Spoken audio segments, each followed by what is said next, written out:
ये जो क्वेश्चन है, a particle is initially at rest, it is subjected to a linear acceleration, the maximum speed attained by the particle is. इस question में basically आपको क्या बताया हुआ है कि एक पार्टिकल रेस्ट पे था, उस पर एक्सिलरेशन अप्लाई किया गया। अब क्योंकि वो रेस्ट पे ही था, उसकी ऑलरेडी कोई वेलोसिटी नहीं थी, तो उसकी वेलोसिटी की कोई डायरेक्शन भी नहीं थी, तो हमें ये सोचना ही नहीं पड़ेगा कि एक्सेलरेशन लगाया तो पार्टिकल स्पीड अप करेगा या स्लो डाउन करेगा। डेफिनेटली उसकी स्पीड बढ़ती चली गई। अब आपसे पूछा है कि उस पार्टिकल की मैक्सिमम स्पीड आप बताओ, और उसके लिए आपको एक्सेलरेशन वर्सेस टाइम ग्राफ दिया हुआ है।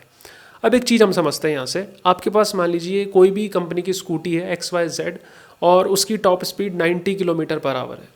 आप उसको लेके गए एक ट्रैक पे, जहाँ पर आपसे बोला गया कि इसको मैक्सिमम स्पीड पे चला के बताओ।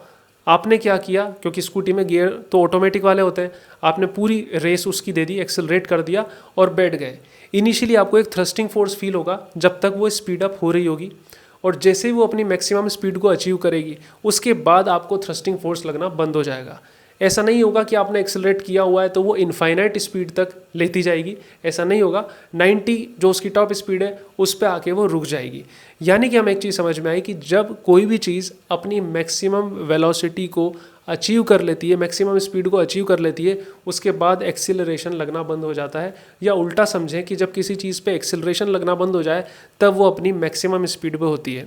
इस ग्राफ में आप देखिए कि इस पॉइंट पर आके ये देखिए, ये एक्सेलरेशन जो है लीनियरली डिक्रीज होता चला जा रहा है। डिक्रीज हो रहा है क्योंकि यहाँ पे देखिए आप, और एक जैसी स्पीड से डिक्रीज हो रहा है, मतलब जो इसका एंगल है वो सेम बना हुआ है, मतलब एक जैसा एक्सेलरेशन लगाया, बोला है लीनियर एक्सेलरेशन लगाया, तो वो डिक्रीज होता चला जा रहा है। और यहाँ पे आके इस पॉइंट पे 11 सेकंड पे 11 सेकंड पे एक्सेलरेशन कितना हो गया, 0 हो गया। मतलब ये 11 सेकंड वो पॉइंट है जहाँ पे इसकी स्पीड कैसी हो चुकी होगी, मैक्सिमम हो चुकी होगी। क्या चीज़, स्पीड।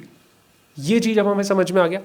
उसके बाद आपको क्योंकि एक्सेलरेशन टाइम ग्राफ देख के स्पीड के बारे में पूछा हुआ है, तो हमें पता है कि area under acceleration time curve gives speed. तो एरिया अंडर, ये क्या बन रहा है, एक ट्राइंगल बन रहा है, तो ट्राइंगल का एरिया क्या होगा, एरिया अंडर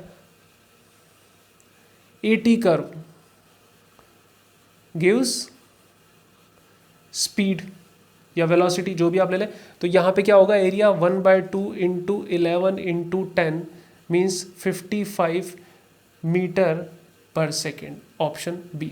इस क्वेश्चन को इंटीग्रेशन की मदद से भी आप कर सकते हैं, एक स्लोप वगैरह बना के इसकी पूरी इक्वेशन बनती है।